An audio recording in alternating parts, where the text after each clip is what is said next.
amazing Sanskrit verse once which spoke about the 5 qualities that a student must have.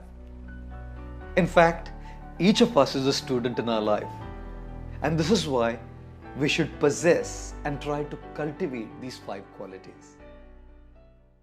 Kakacheshta bako dhyanam shwana nidra tathaiva cha alpahari grihatyagi vidyarthi panchalakshanam. Vidyarthi. Vidya means knowledge. Arthi means one who desires knowledge. Vidyarthi, one who desires knowledge. All of us should possess panchalakshanam. These 5 characteristic features and qualities. The first one, Kaka Cheshta. Kaka means a crow and Cheshta means effort. Kaka Cheshta means the effort of a crow. All of us in our childhood read the story of a crow who was extremely thirsty and was flying around looking for some water. The crow found a pitcher of water. As the crow landed itself on the rim of the pitcher and looked inside at the contents, he found there was water. But the water was at the very bottom of the pitcher, and there was no way that the crow could drink water by putting its beak inside. The crow started thinking, what should be done? And it came across a brilliant idea. It started flying around and picking up in its beak tiny pebbles and putting them inside the pitcher.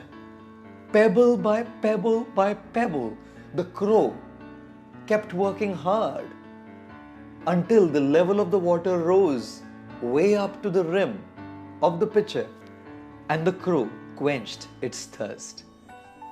Kaka Cheshta refers to the patient hard work and the effort of the crow.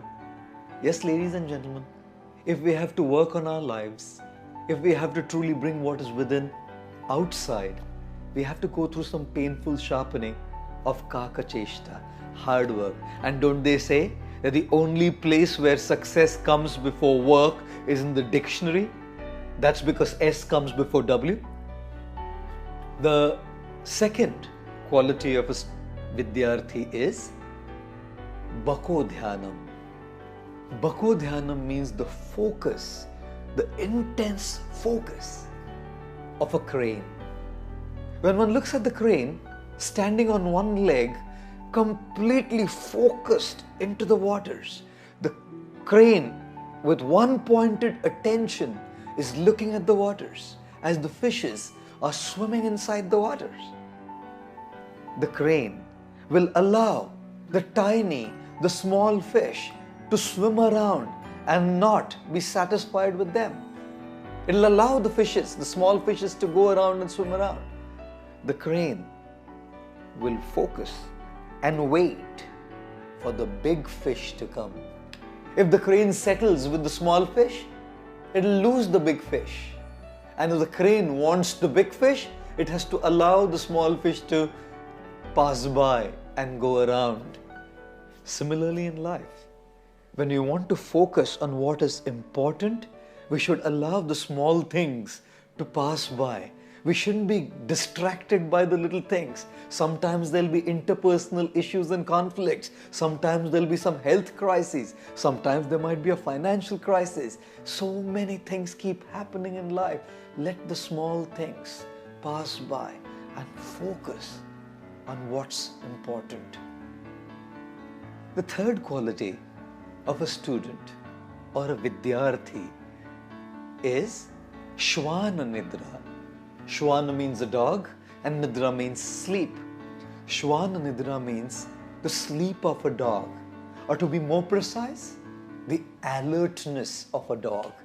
All of us have seen actually, when a dog is sleeping, although the eyes are closed, the dog is very alert to the surroundings around it. Even if there's a little sound, or even if someone just walks in very, very slowly, the dog will immediately open its eyes.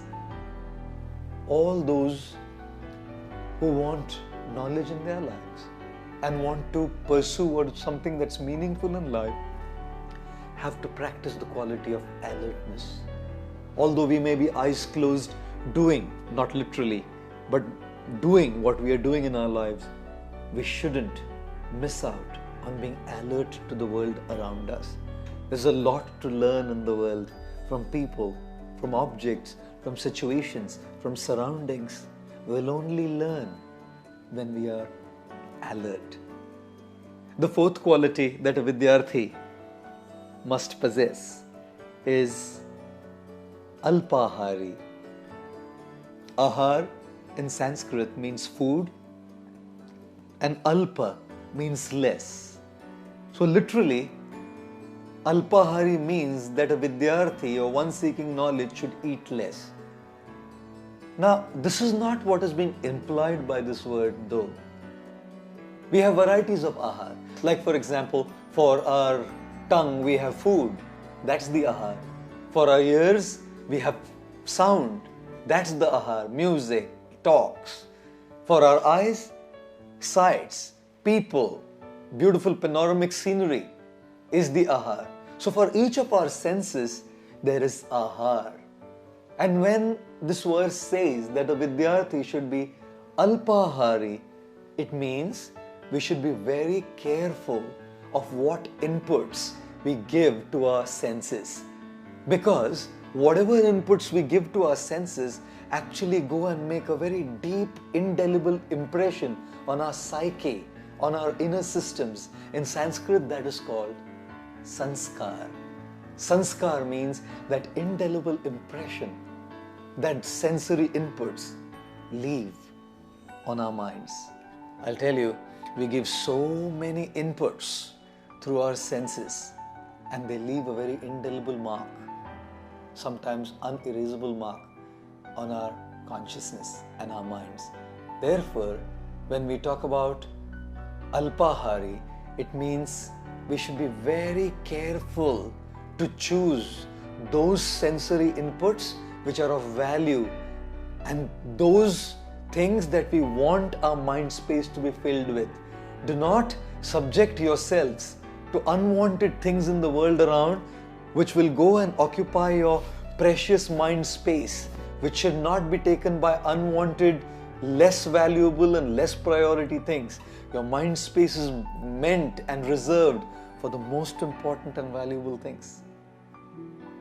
The fifth thing, or the fifth quality that a Vidyarthi must possess is Griha Tyagi.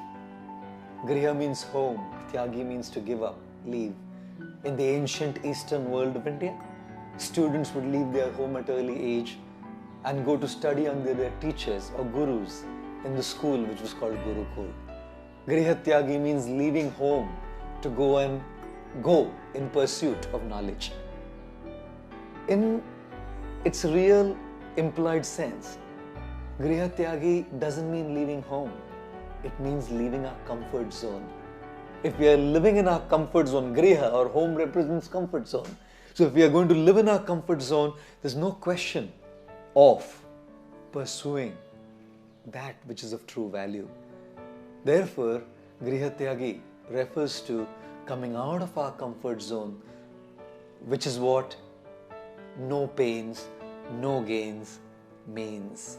And thus, these five qualities, Kakacheshta, the effort of a crow, Bako Dhyanam, the focus of a crane, Shwana Nidra, the alertness of a dog, Alpahari, giving the right inputs to our senses, and Griha Tyagi, coming out of the comfort zone, are painful, ladies and gentlemen. But no pains, no gains,